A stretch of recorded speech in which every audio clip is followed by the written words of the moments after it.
now, this week is Sustainability Week at F&M.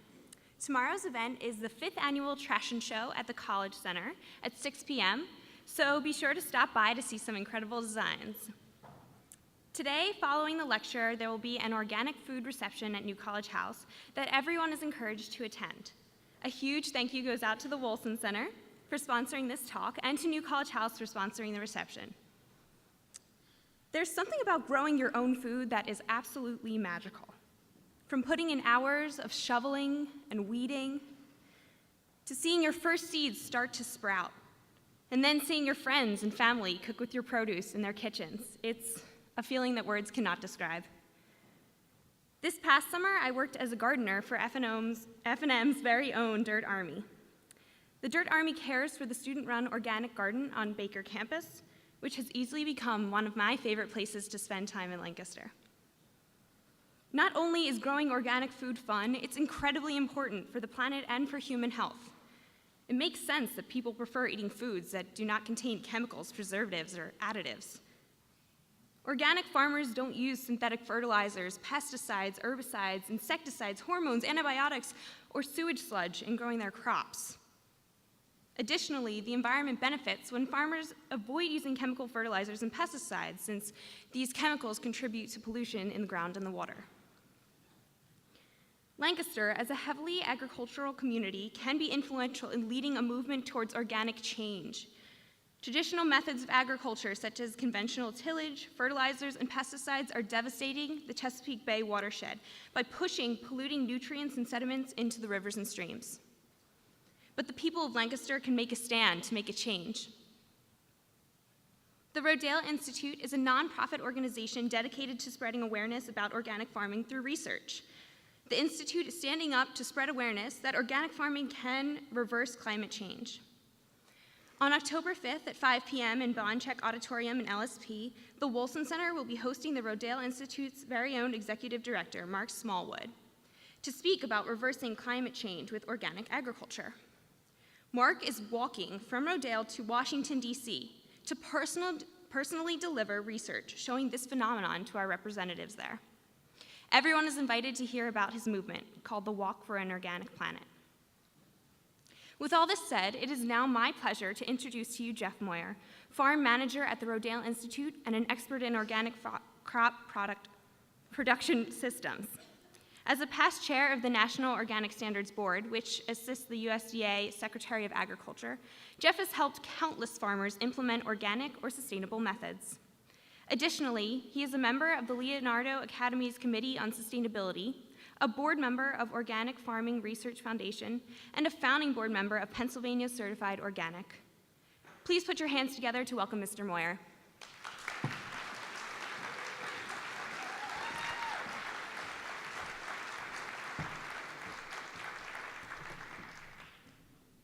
There's some rowdy organic folks here. That's great.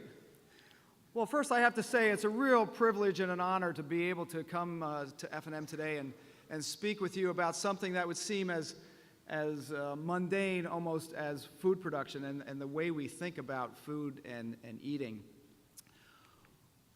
One of my goals, everybody has a goal, I assume, for being here today. One of my goals is to encourage you to think differently. Not just about what you eat, but how what you eat was produced, and the real impact that that production strategy has on our environment and on the world in general.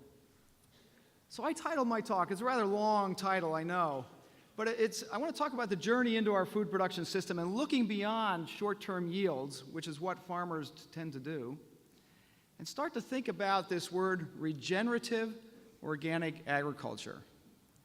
I know that this is either the beginning or the tail end or the middle of your Sustainability Week, and sustainable and sustainability is not a word that you're going to hear me use. How many people in this room would really like their relationship with somebody they love to be simply sustainable? Sustainable is not a really good word. It really denotes something that's static and trying to maintain where we are. But if we think about regenerative and regenerating something, it's a more dynamic word, and so I want you to start to include that word in your vocabulary. Just to step back in history a little bit and think about the Rodale Institute, J.I. Rodale wrote these words on a blackboard in 1942. And what he said was, healthy soil equals healthy food equals healthy people. So what he was telling me as a farmer, and I farm both for the Rodale Institute, where we have a 330-acre research facility and education site, and I have a 400-acre farm at home that I manage with my son. What J.I. Rodale was saying is, my job as a farmer is not to produce food, it's not to manage the soil, it's to produce healthy people. That's my goal as a farmer. I have other objectives, daily objectives, because I have to produce food in order to stay in business, and I have to improve the health of my soil if I want to keep having healthy food, but my real ultimate goal is to produce healthy people. So whatever we do, whenever we look across the landscape of America or the landscape of the world and think about those areas that are producing food, how are they managing that? And is what they're doing really trying to make you healthy? I would venture to say it is not. So we're going to begin our conversation here with soil by looking at a submarine. You might wonder why. I heard somebody interview a captain of a U.S. nuclear submarine a couple of years ago on TV, and she said, "Oh, how long can you stay underwater?" And he said, "About maximum 3 months." And she said, "Oh, you run out of air." He said, "Oh, no, we have oxygen generators. We generate our own environment." She said, "Then you run out of water." He said, "We have a desalination plant on board the sub. We can just take the ocean and desalinate it, and we can drink that." And then she said, "Then why do you have to surface?" He said, "We have no soil. We run out of food." If we don't begin to take care of our soil, we're going to run out of food. I don't care what production strategy we use. And to sort of exercise this point just a little bit further, if you look at our farm at the Rodale Institute, we know that Native Americans were living and farming there 8,000 years ago or more. 8,000 years ago. We know they needed the soil. Today we use tractors, we don't use stone tools and fire anymore. And I would venture to say 8,000 years from now, diesel-powered tractors will look as primitive as stone tools and fire do to us. I have no idea what they'll be using to produce food, but I do know that the Native Americans needed the soil. Today we need the soil, and tomorrow they're going to need the soil. And we have to begin to change the way we look at that. I apologize for the darkness of the slide. It looks really nice on the computer up here. But what I'm trying to depict with this aerial picture is just pretty much what you can see from the back, brown. American soil spends 3/4 of its time being brown. Brown does not encourage life in the soil. All the microbial life that lives in the soil needs green plants to capture energy from the sun, transfer it in the soil to something that we can then eat. We don't eat soil, we don't eat microbes, we eat plants. There's no plants in that picture. Once the corn and the soybeans are harvested in Pennsylvania, they're pretty much harvested across the Midwest. And when you get in an airplane and you fly from Philadelphia and you fly to California, you see brown. That's a crime. That's a sin. We are not improving the health of our soil. And farmers who farm that land will tell you themselves, as many farmers tell me, my soil is not nearly as productive today as it was for my grandfather. And if we keep doing what we're doing, they say, my children will not be able to produce anything. That's a scary thought. We want our children and grandchildren to eat.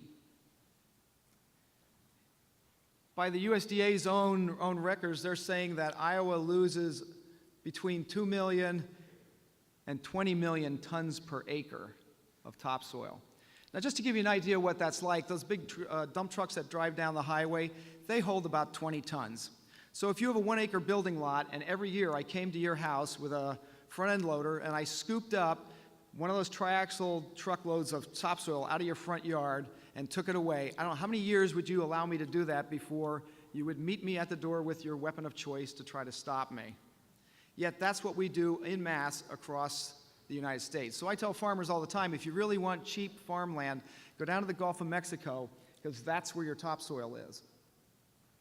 To the extent where you can see it in satellite images. That light brown over there, that where it says river sediment, if you can see it in the back, that is all Iowa and Illinois, washing down the river.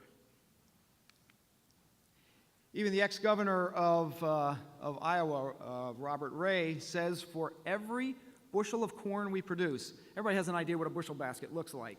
You fill that up with corn. For every bushel basket in this country we fill with corn, we lose 2 bushel baskets full of soil. Here's a place where you'll hear me use the word sustainable. That is not sustainable. It's clearly not regenerative, but it is not even sustainable. He said Iowa used to have 14 inches of topsoil. Today it has 7. How long are we going to farm the way we're farming until it's 1 or 2 inches? And the problem isn't with Iowa, and the problem isn't with farmers. The problem is with you.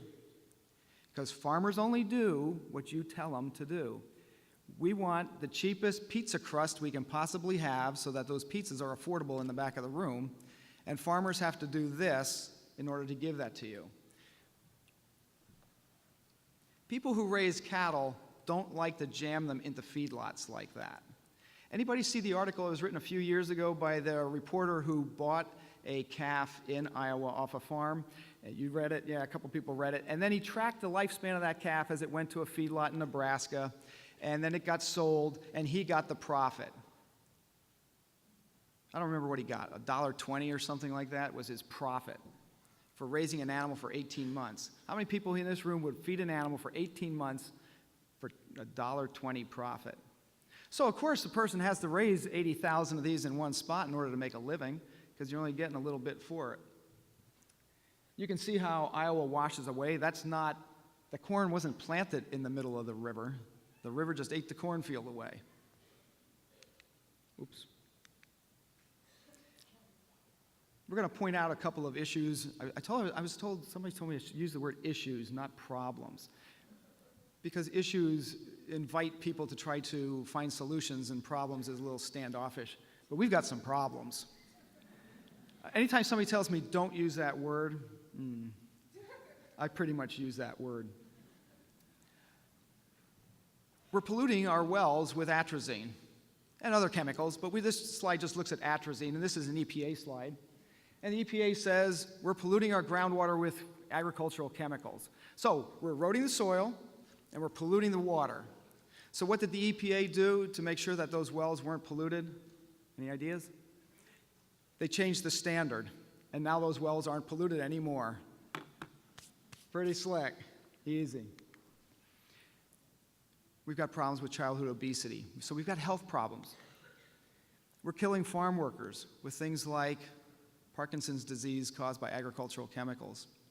In my own family, my wife's uncle died of Parkinson's disease, so did her aunt, I'm sorry. Her father died of cancer, so did her mother. They were grain farmers. They used to fill the sprayer at the well. They were very frugal people. They started out with a hose that was maybe 100 feet long, but as the hose broke, it kept getting shorter and shorter and shorter, and pretty soon, you're filling it right by the well, and anything that spills on the ground, you get to drink. I can remember, I dated my wife when we were in high school. We've been together a long time. I can remember going into her house as a young person, and her father had already died of cancer, and her mother would say, the water smells funny. Her uncle would come in, turn on the tap, put his nose at it, and go, yeah, it smells like atrazine. I wouldn't drink it till it smells better. That's not the test we want to have for keeping ourselves safe.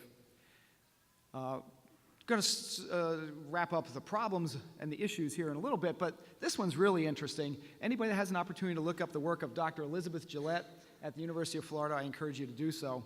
After World War II, we went into Mexico and said to the Mexican farmers, what we did in the Central Valley and the Great Valley of California, we can do for you. The valley doesn't stop at the Mexican border, it just continues on down. And we said, we can bring all of our agricultural productivity into your country. Some of the people said, that's great, come on in, let's do it. Some of the people said, no, we don't want to do that. And these were Yaqui people, and so the Yaqui kind of split. Those who didn't want to follow the U.S. production model moved up into the hills, and those who did stayed in the valley floor. And so it makes a really nice place to do studies on people because you have a real uniformity of genetic background, just split over some cultural issues. Look at the difference in the pictures that people in the valley, young children, these are 55, 54-month-old girls that were in school. People in the foothills where they don't spray the chemicals. asked to draw a picture of themselves. Look what the other people in the valley floor did. Same age group. We have changed their mental capacity. They didn't die because we sprayed chemicals, but things have changed. Think about our own culture here. We have more attention deficit disorder. When I was a kid, I never even heard of Alzheimer's. Is early onset Alzheimer's related to something that your mother drank while you were still in her womb? Isn't that scary? It is. And we need to start thinking about that. This was an interesting one. This was on CNN. And aside from the fact that Lady Gaga fell during her Houston concert, this was reported in 2011. I just took it off their website. The ages at which young girls enter puberty.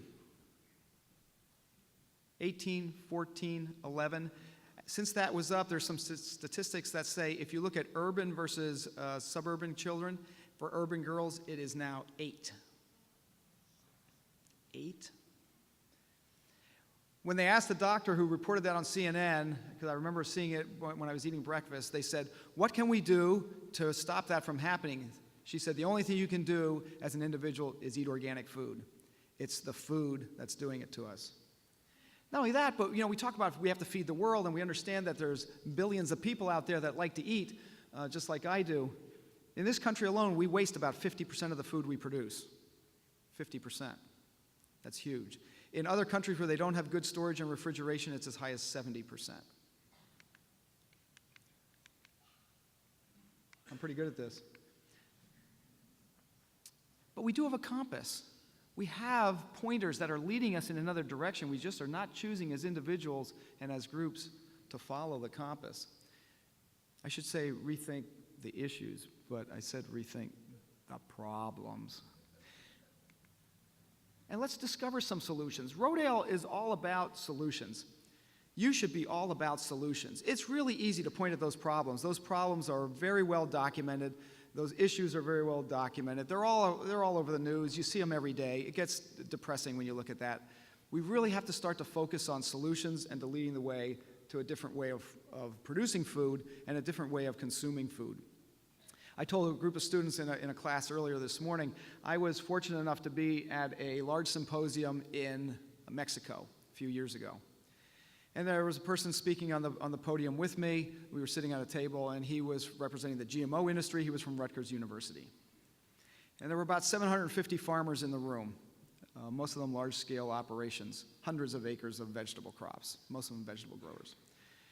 And one person stood up, came to the mic, and he said, the problem that we have in Mexico is we produce all this food, and most of it is done with GMO plant breeding, and we can't sell it in Europe.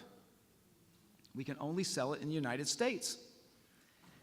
The person from Rutgers stood up and he said, well, the problem, you see, is those people in Europe still link something cultural to their food. They eat dinner as a family. They have all this other stuff around food that is nonsense. And he said, once we get them to think like Americans, you can shove any crap you want down their throat and they'll take it. 750 farmers stood up and cheered. I could have cried. We all recognize that those issues and problems exist. We need to start thinking differently. We need to start asking ourselves questions. You need to start to relate to the farmers and the growers in your community that you get food from. Ask them how they produce food. Encourage them to do something different. That's one of the real beauties of the local food movement, is it's opened the door for us to have that conversation with growers. And what we're talking about at Rodale is food production systems that are based on science. They're not based simply on philosophy, because philosophy doesn't carry very well in the business world. What we're suggesting is that we begin to think about a food production system that replaces chemistry and biotechnology with biology. I'm sure you teach biology at Franklin and Marshall. It is a legitimate science just like chemistry. The difference is, and there's a huge difference, biological systems are regenerative. They get better as you use them. Chemical systems and biotechnology systems and industrial systems weaken with use. The more you use a tractor, it wears out. The more you spray chemicals in the system, the more damage you do. But when a system is based on biology, it improves. A simple example would be of our own cells. If we start exercising, we don't wear out faster, we get healthier, because we're a biological system. We can do the same thing with our soil. We can exercise our soil, make our soil work so that it's not brown, but that it's green all year round. And when it's green all year round, it's exercising, it's improving, it's getting healthier. We can change the health of our soil simply by the way we farm it. I don't expect anybody, even in the front row, to read this slide. Just put it up there because I wanted you to see that there's a lot of PR out there in the world that is misleading us. A lot of marketing information, a lot of news media, and it's there by design. Let's face it, the systems, the people who support the systems for conventional agriculture today, they want that to be sustainable. They don't want that to change. They're making a lot of good money with the system the way it is. This article came out in Nature magazine, and what it said was, the headline read, "Overall organic yields are typically lower than conventional yields." It didn't say they're always lower, it didn't say they had to be lower. It says they're typically lower when they did this meta-analysis. But if you read the article, what it actually said was, down inside, it said, under certain conditions, with good management, that's key. Farmers are no longer managers. Farmers are implementers of systems. They do not manage anything. They're not paid to manage anything. They're paid to produce the largest quantity of garbage that we ask them to produce at the cheapest price. That's what we reward them for. That's what they do. They are no longer good managers. But if they were good managers, it says organic systems can nearly match conventional yields. And our data shows that we can match it if we have good management. So all is not lost. There's a lot of good things that we can talk about. What the article should have said was, with very few research dollars, organic production is nearly that of conventional. If you look at what the USDA, look at those private sector dollars and USDA dollars spent on conventional agricultural systems. 3,800 million, I don't know how many billion that is. What is that, 3.8 billion? This is the way it was, I just copied it off the internet. The USDA on organic, and I know that for a fact, spent 15 million instead of 3.8 billion. There's no money being spent, and we're still matching the yields. Imagine if we decided as a group of people, imagine if we decided as a nation, imagine if we decided as a world that that's not what we want, and we're going to put our resources in something else. We know we can do it. The New York Times reported in 2012 that a group of Stanford scientists cast doubt on the advantages of organic meat and produce. That's what the article said. Again, another meta-analysis, no original research done. But if you read the study, if you actually read it, what it said was, two of the studies they looked at showed significantly lower urinary pesticide levels in children. Why wasn't that the headline? You have to look at who paid for the study, which was the chemical companies paid for the study. Another article said the risk for contamination with detectable pesticide residues was lower for organic. That's at the grocery shelf where you buy that off the shelf. There's less pesticide contamination there. And in organic chicken and pork, the risk for isolating bacteria resistant to antibiotics was much higher in conventional. That's what the article should have said, because those are surprising findings. That unless you took the time to read the whole article and just read the headline, you missed the point. And this is some information from our friends at the University of Florida, where they're talking about pesticides. 1.1 billion pounds of pesticides annually are spread across our landscape, and we get to eat and drink that. Some of it gets decomposed in the soil, I understand that. Much of it goes into our food system. Dr. Alex Liu at Harvard University did a study a few years ago where he looked at second grade children in the Boston school system, took a subsample out of the classroom, worked with their parents, and tested their urine. 100%, not 90%, 100% of the students had pesticides in their urine. Put them on an organic diet for simply 5 days, because he said that's about all you could do. He prepackaged the food for the family, the kids worked with them, and at the end of 5 days, 0% had pesticides in their urine. Told them to go back to eat, and this is a published study, you can look it up, told them to go back and eat conventional, eat whatever they ate, 100% of them after 5 days had pesticides in their urine again. Now he said, I don't know what those pesticides are doing. I have no idea. I do know they don't belong there, and I do know that your body has trouble managing those. Are those children, or our children, or our grandchildren going to suffer from diseases and symptoms in their older years based on what they had and were fed as a child? Quite likely they will. And the reason that those pesticides are being done, look, there's $11 billion. Just think what Franklin Marshall could do with $11 billion, you know? That'd make a good ecology club. That's a lot of money being spent. And we're not talking about changing everything in a real radical way. We're talking about thinking about resources and using them differently. I was fortunate enough to be in California a few years ago, and I stood in the middle of the road, and I took a picture looking east, and then I turned 180 degrees and took a picture looking west. These were raisin grapes. One side of the road was conventional raisin grapes. The other side had a sign that says they were organic raisin grapes. Same resources, same soil, same labor, same trellis system. Everything's the same except how that person is putting their resources to work. Which side of the road do you want to live on? Picture yourself as a butterfly, a bird, an insect, a soil microbe. Where do you want to live? Which system is really improving the health of the soil and which is just abusing it for the sake of raising? It could be the same farmer. I have no idea. I don't know who owns that land. Just to bring it home a little bit to Pennsylvania, looking at our farming systems trial, it's the longest running side-by-side comparison of organic and conventional crop production in the world. And after 15 years, we were able to document that we were improving the health of our soil while producing equal yields with conventional agriculture. The conventional world said, oh, well, sure, you know, Rodale did the study. I'm not surprised that organic came out looking as good as it did. So the USDA created a study down at their research station in Beltsville, Maryland. Ours is the Farming Systems Trial, or FST. Theirs is FSP. They're not very creative at the USDA. And so they have the Farming System Project. And they looked at it, and theirs is about 18 years old now, and what they found was the results were the same as ours. Iowa State did a study, same results. Michigan State, same results. University of Wisconsin, same results. UC Davis, same results. Not identical, not exactly, but the pattern was exactly the same. Organic systems can produce just as much as conventional systems, and we improve the resource base while we do it. So we have to look beyond short-term yields and making farming easy by spraying herbicides and pesticides. That farming systems trial has three main components to it: an animal-based system, a legume-based system, and a conventional chemical-based system.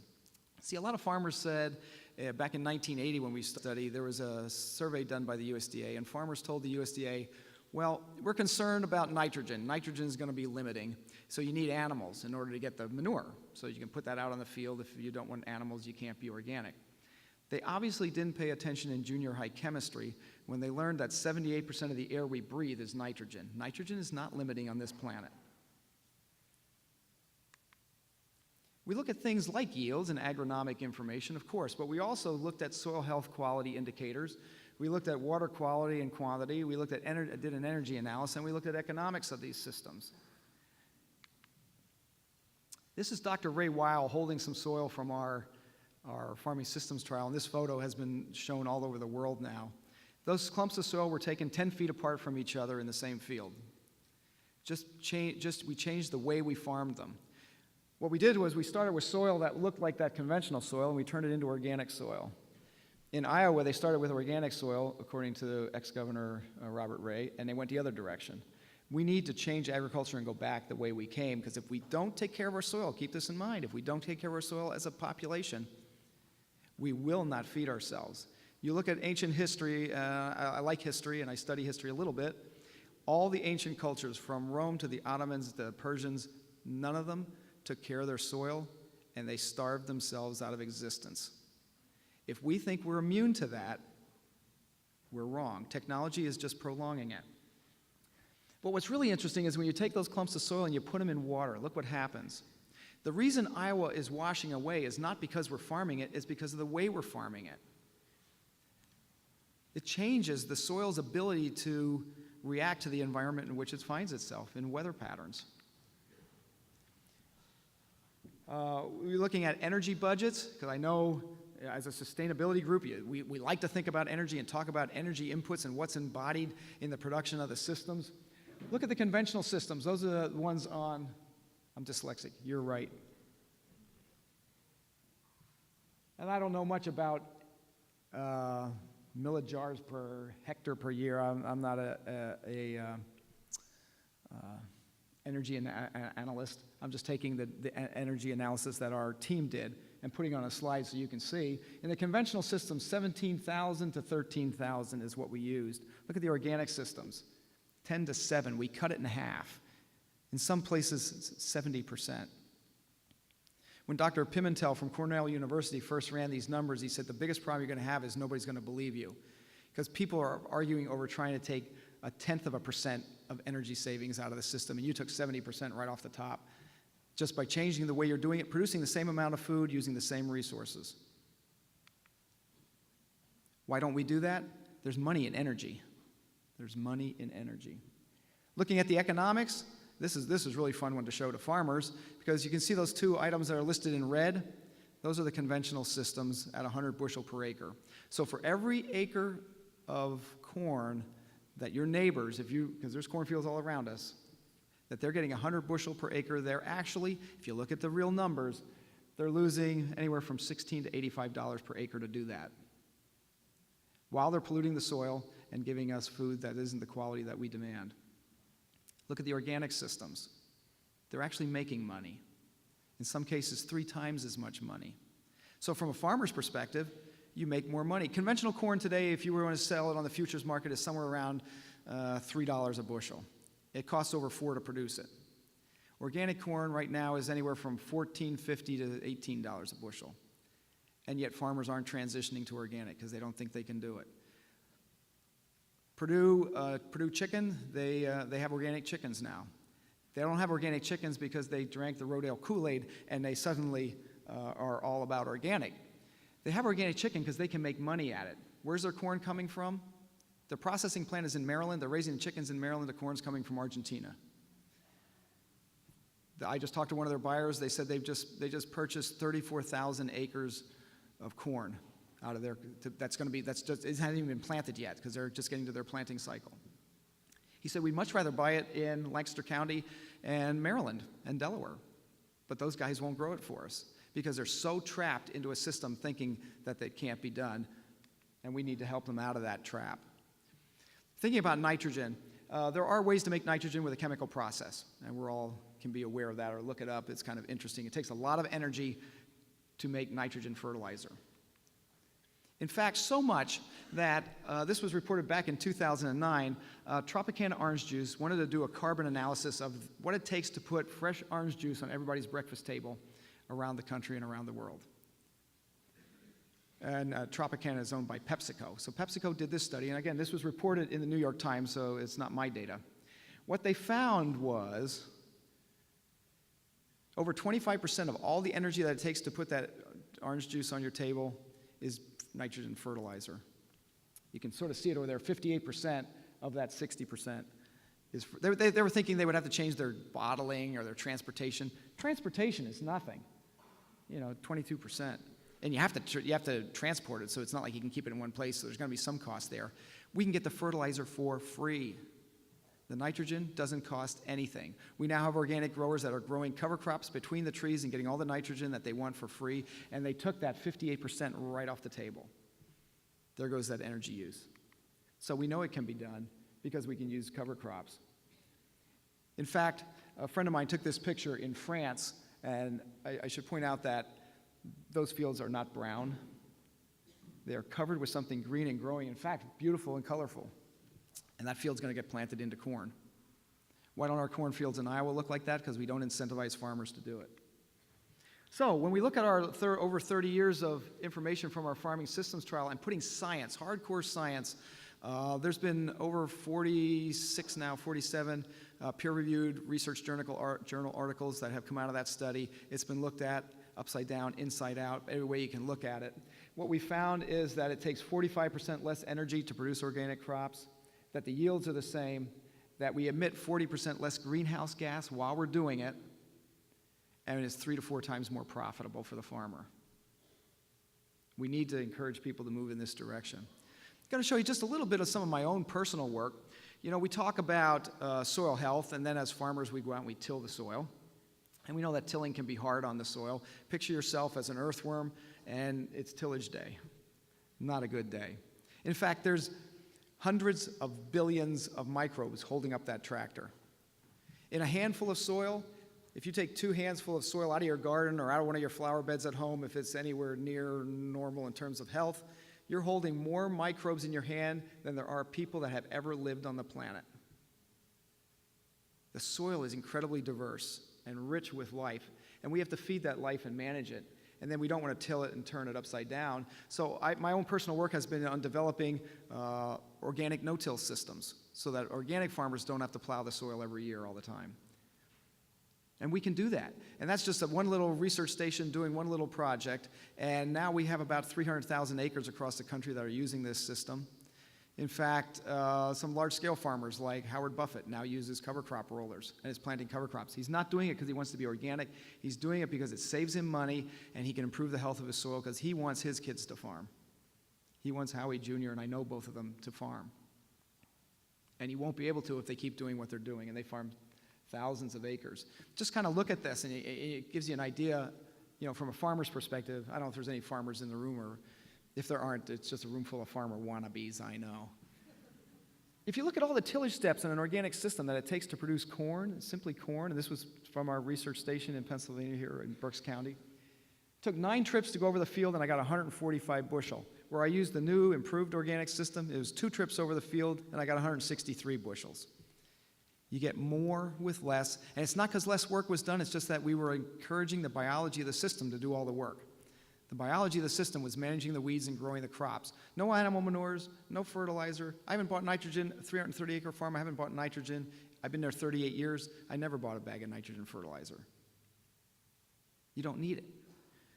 Now, if you're selling nitrogen fertilizer, you really don't want people to know that little tidbit of information. And this system is so scale neutral. So even if you're not a farmer, even if you're never going to farm an acre in your life, you can use this system in your garden at home. Plant some cover crops. If you have bare soil in your garden, shame on you. You shouldn't. You should always have your ground covered with something green and growing. This woman here sent me this picture. She said, I looked at what you did with your cover crop roller, and I don't have a tractor, and I can't bend steel, and I can't do all that stuff. But she said, if you cut that cylinder in half and you unfold it, it's really a flat plate that you chose to roll into a cylinder. So I looked around my farm for the smallest flat plate I could find, which was a piece of 2x4. Put 2 pieces of wash line rope on it and put a little metal cleat, a piece of angle iron on the bottom that she said I had laying behind the garage. And now I have a crimper. And if you look, she's actually in a greenhouse. You can do it in a garden. You can do it on something as small as this table. It's the biology doing the work. It's not the mechanics. The idea of the mechanics has really encouraged farmers to use this system. And in fact, those red rollers that roller got sent to West Africa, those are actually built right here in Lancaster County. I&J Manufacturing builds them here.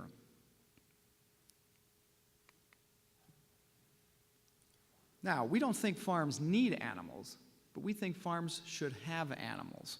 Remember that picture I showed you earlier of feedlots? Anybody ever been to an animal feedlot like that? You can smell it for miles before you get there. You see the dust miles before you get there. And when you get there and you see those animals standing in that feedlot, you go, oh my God. I was at a feedlot in New Mexico, and we were talking about transitioning part of this farm because they were farming 76,000 acres. And we're trying to talk about transitioning some of it to organic. And I said, do you have access to manure? And he said, well, come out to the feedlot and we'll look. So he said, we just have a few animals here. He said, it's not very big. He said, it's only 10,000 head. And so that was little. And I said, well, where's the manure? He said, over there. And I'm looking. I go, where? He goes, it's there. And I felt kind of stupid. I am stupid. But I said, I don't see it. He goes, that big mountain. He said, that's manure. He said, we've been piling it up there for 50 years. We never use it. We don't know what to do with it. It's so dry, it doesn't decompose. It was just a literal mountain with those big payloaders, driving up and pushing manure up. And it literally was a mountain on a landscape of nothing but manure. Those cows all poop. It has to go somewhere. We think animals should be in the field. So how do we encourage farmers in Iowa to have animals? That's one of the projects that we're working on right now. I just got a grant to do some of that work with Iowa State and the University of Minnesota, where we're looking at incorporating pasture and cropland together in the same farm and get animals back on farms where they belong. It was mentioned in the introduction that I sit on the Leonardo Academy's Committee for Sustainability, even though I don't like the word. there are no animal farmers or no animal industry people represented in that room. And the first time we had a meeting, I said, why aren't animal people in this room? They said, oh, animals are not part of agriculture. Animals are simply an end recipient of agricultural products. We can turn them into food, we can turn agricultural products into ethanol, soy ink, or we can feed animals with it. They're just an end recipient of agricultural products. And I said, why do you want to think that way? They said, well, because once we get people to think that way in mass, then we can stuff animals in a building and we can treat them any way we want because they're not really part of agriculture. They're not living creatures. They're just an end recipient of agricultural products. Isn't that sad? Animals belong outside. When you come to our farm, and I encourage all of you to it took me an hour to get here, get in a car, drive an hour, and come visit us. Last week we had 4,000 people there. We can accommodate all of you. You can come in mass and come and visit us. You'll see our animals are outside. Our dairy cows graze outside every day. When we first left them out of the barn, they actually are owned by our neighbor. We farm in partnership with him. When we first left them outside, the agriculture community said, well, they won't know what to do. They won't even go outside because they've been in buildings their entire life. You know, hundreds of cows inside a building their entire life. We opened up the door. They looked at us. They looked at the door. They looked at us, and they went, yippee, and they ran for the door. We had a little lot fenced off where we were just going to get them to the sunshine and the fresh air. They ran right through that fence, ran to the grass. After they got tired of kicking up their heels and having fun, my neighbor said they looked like a bunch of schoolgirls that just got out for summer break. And they were kicking up their heels, and the girls were having fun. They put their heads down and started eating grass, and that was 3 years ago. They haven't stopped eating grass yet. They know what to do. It's us who think they don't know what to do. We need to step up as consumers to meet these challenges. We know that there's tools available for us to do that. We need to look worldwide at what's happening. World Watch Institute, in working with United Nations and University of Michigan, did an estimate about food production because they said, you know, we got to feed whatever there are, 7 billion people. I don't count them. There's a lot of us out there. We got to feed them. How are we going to feed them? We can't do it with organic. What they found was, actually, if the entire world switched to an organic production system, we would double our food production capacity. If we change the way we manage those resources, we can have twice as much food as we have today, and remember, we're already wasting 50% of it. There's no shortage of food. We don't have to give up something to get something. We just have to change the way we do it. There's a lot of great hope in this story. Just looking at Pennsylvania alone, Pennsylvania has 5.8 million acres of farmland. At Rodale, we have a CSA. It's one of the little production projects that we have, and we do it with another farmer who makes a living there. And we're up to 250 farmers now, but when I wrote this slide, it was 225 farmers on 6 acres. Little simple math says Pennsylvania alone could feed, those are 225 families. We estimate a family of 4. Look how many people we can feed in Pennsylvania. Almost 1 billion just from Pennsylvania. We know we can feed people. We've never tried to feed people. When you go to a farm and you talk to any of your farmer neighbors, they are not producing food. They go to the supermarket just like you and I do. They may have a garden, but they are not producing food. Tons of yellow stuff that we call corn. You can do anything you want with it, but it's not food in their mind. We want to change the way people think about lots of things. We have a bee conservancy at the Institute. Honeybees, pollinators, what are we thinking about with those poor creatures out there when we abuse their landscape? You know, it's kind of fun. I have this farmer friend, I may have mentioned him, Dan Hunsaker, who farms 3,000 acres of conventional corn. Well, he comes to our field days because he's got nothing else to do in the summer, and you know, he likes agriculture, and him and I get along well, even though we disagree on food production strategies. And he saw us talk about honeybees. Now, he had a piece of land that one of his neighbors wanted for development, and his neighbor said, I want your 200 acres over there, can I buy it? Dan said, no, but I'll trade you for 400 acres of other land that you don't need. Dan's pretty shrewd, so he got 400 acres, gave away 2. He said, but when you build your development, it has to be bee-friendly. The developer said, what the hell is bee-friendly? He said, I have no idea, but go to Rodale and find out, because we're putting it in the deed that you have to raise bees in your development. He said, you have to plant trees and shrubbery and flower beds anyway. They have to be bee-friendly. So now the developer's coming to Rodale, and we're developing a plan with them to create a bee estuary in this 200-acre site. Why can't we do that all over the country? We can if we decide to do it. The bees don't mind. They're happy for it. So we have a willing partner in the bees. We just have to change what we're doing. We're going to plant trees anyway. The developer is finding out that there's really no cost to him. No cost. Because we're going to get other people to bring the bees in, and they're going to make money on the honey. So they got to plant trees anyway. There's no cost to just changing that around. Thinking about other products that come off of any area where humans live, we have a constructed wetlands for a wastewater treatment site now. We call it our water purification eco center. We trap rainwater off the roof of that building. We flush toilets with rainwater. We clean it in a wetlands. It isn't really, it's a subterranean wetland, so when you can walk on it, Fido can roll on it, kids can run across it, you don't get soggy socks. When you walk in our bathroom, it looks like a standard bathroom. It's just that we're catching rainwater, flushing toilets with it, cleaning it up to stream discharge standards, and then we use it to water the landscape around the flower beds in the building, then we dump it in the ground, and then we drink it. We can do that with a city the size of Lancaster. We just have to create bigger wetlands. It's because biology is doing all the work. We have to rethink the way we're doing things. Bianca mentioned that our executive director is going for a walk for the planet. He's walking from our farm in Berks County to Washington, D.C. I think some of you can walk with him. We encourage everybody to take a stand. Think about your actions and what you can do to turn your public support, because I know you support it or you wouldn't be in this room, into public policy. Because once we change policy, we can incentivize farmers to do something different. We can change the way we produce food. We can have all the food we want. We can improve the health of our soil.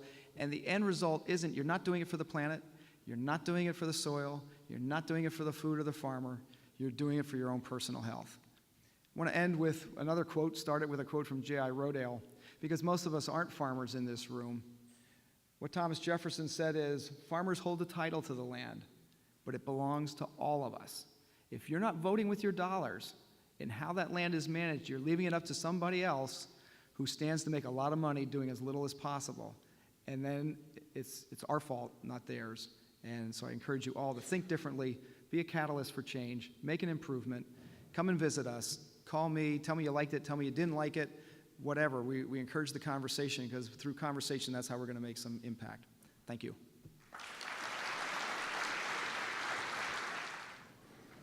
Hi, my name's Emily. I'm a junior here at F&M.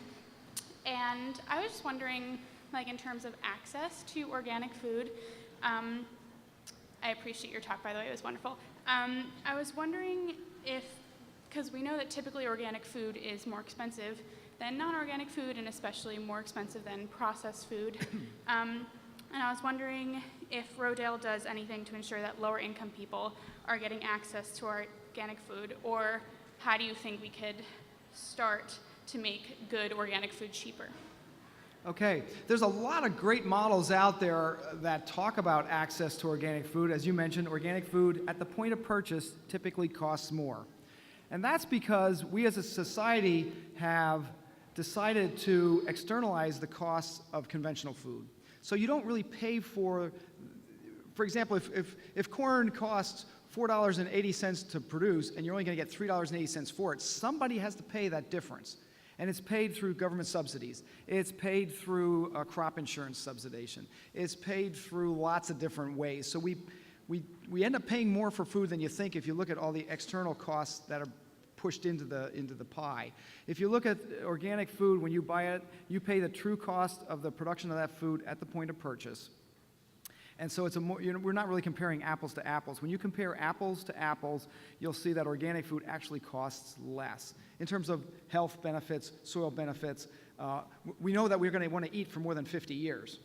We know that if we keep doing what we're doing, that's at risk. So there's a big cost. And then there's other models for marketing. For example, at the Institute, we have our CSA. I mentioned that. We also took those words, or those letters, CSA, Community Supported Agriculture, and we rearranged them, and we said agriculture supporting communities. So we have another marketing model on our farm that we market to underprivileged people who can't afford an upfront cost of a CSA. To join our CSA is like $700 or $725 a year. You pay it up front, and you get your food. For a lot of people, if they had $750 or $725, they would be giddy with delight. They just don't have that kind of money. So in our system, you can pay with SNAP dollars.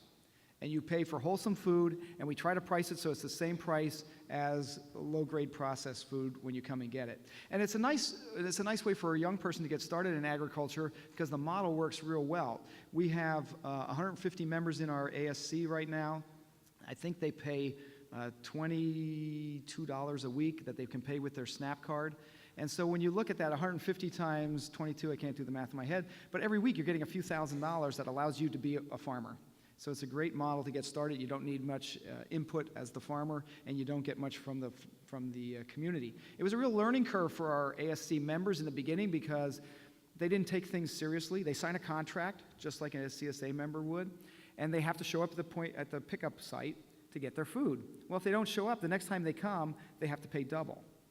And they said, well, why should I pay double? I didn't get the food. And we said, well, we're your farmer. We did all the work. Why shouldn't I get paid for my work? And they went, well, that's true. I got paid for what I did, or I got my SNAP dollars. You should get paid too. And now they make sure that somebody's there to pick up their food, whether it's them or somebody else. They get a lot of food that they don't know what to do with. What do you do with a kohlrabi? Well, we give them a recipe, and we teach them how to cook. And now they're saying that their kids, they don't want the junk food anymore. They really miss when the ASC membership runs out, usually around the third week of November when we stop producing food. They get upset because now they have to go back to store-bought food. Another model, a friend of mine out near western part of the state, north of Pittsburgh, he has a beef farm. He used to work for the USDA in Washington, D.C. He has a great relationship with a lot of restaurateurs in D.C. He raises organic beef. He takes all of his organic beef down to D.C. and he sells it at a really high price. But they only want filet mignon and some of the steaks. They don't want the rest. So the rest he sells out of his back porch, out of a freezer on his back porch, and he sells it at below retail price at a supermarket. All the hamburger he donates to a food bank. So he said everybody across the economic spectrum gets to eat high-quality organic beef. Do homeless people at the homeless shelter get filet mignon? No, they don't. But he said the quality of my hamburger is as good and the flavor is as good as the filet mignon, in my opinion. And they do get that, and they get it for free. So there's lots of models out there. If we decide that's what we want to do, we can do that. That's the easy part, is making food, high-quality food, available.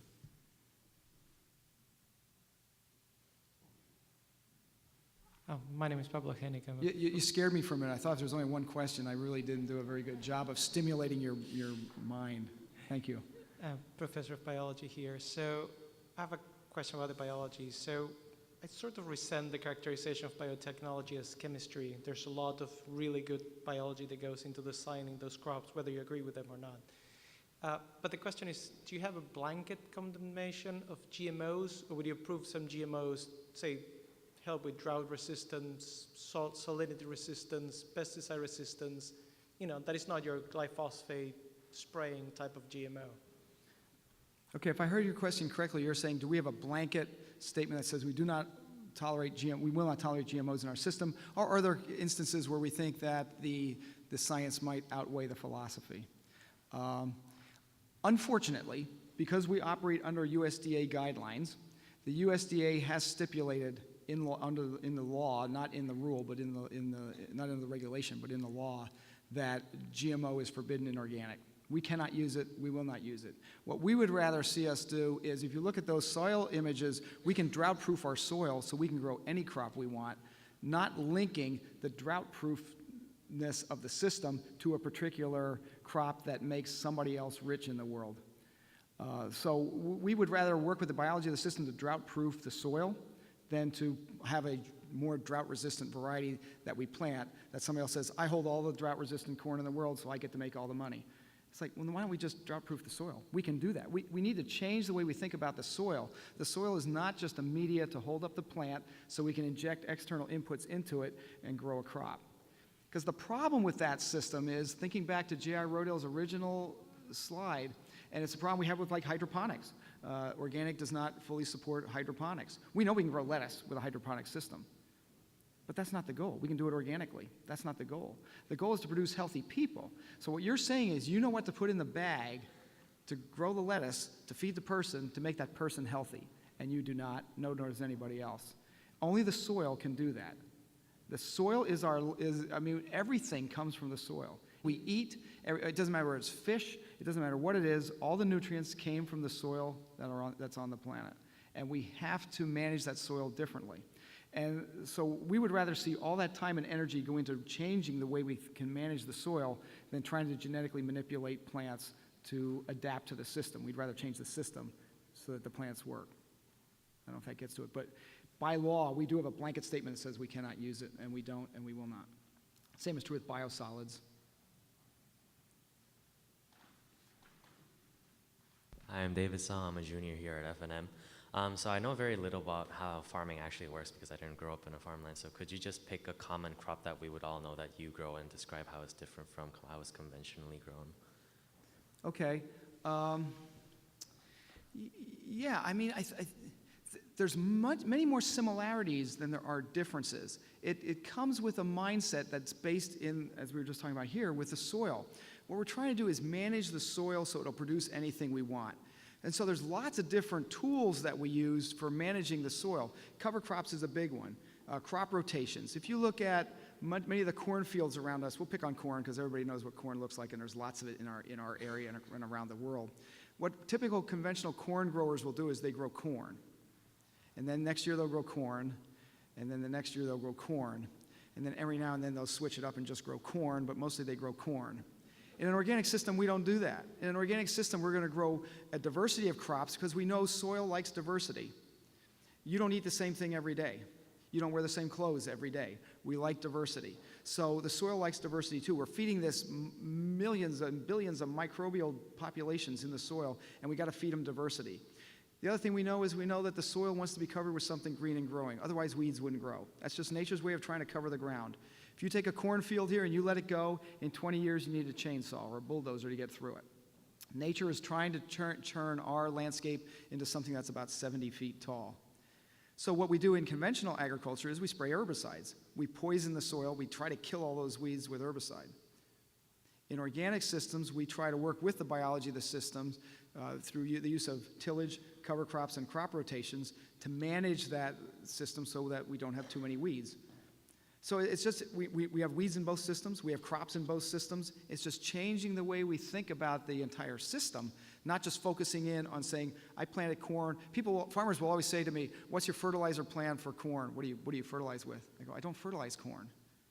I'm not trying to fertilize any crop. I'm trying to improve the health of my soil. If you come to Rodale, I can plant anything, anywhere, anytime, and it will grow. Because we've changed the soil. Our one neighbor just transitioned his farm 2.5 years ago, and he said, I didn't realize that my soil was dead, and now it's alive. I didn't realize that my cows, the reason the vet was there was because of the way I was managing my cows. They're the exact same cows, but now the vet doesn't show up anymore. And then his wife said, well, you know, they're Mennonite farmers. She said, you know, the vet doesn't come for the cows anymore, but the kids still go to the doctor. Why are we feeding our kids conventional food and the cows get organic food? This is stupid. Aren't the kids more valuable to us than the cows? So now, the reason he was telling me that story was he was complaining, he was in my office and saying now he has to plant an organic orchard and it's all my fault. Because his wife wants organic fruit and it's too expensive because the kids eat a lot. There's 5 or 6 of them and they eat a lot. But it's just, he said, you know, it changed my whole philosophy. I came into organic, he said, because I wanted to make more money because his farm was going bankrupt. And now he's using the exact same resources. He's changed the way he's using them, and now his farm is profitable. He used to rent the farm. Last year he bought the farm. It's the same land. 65 cows, that's what he had before.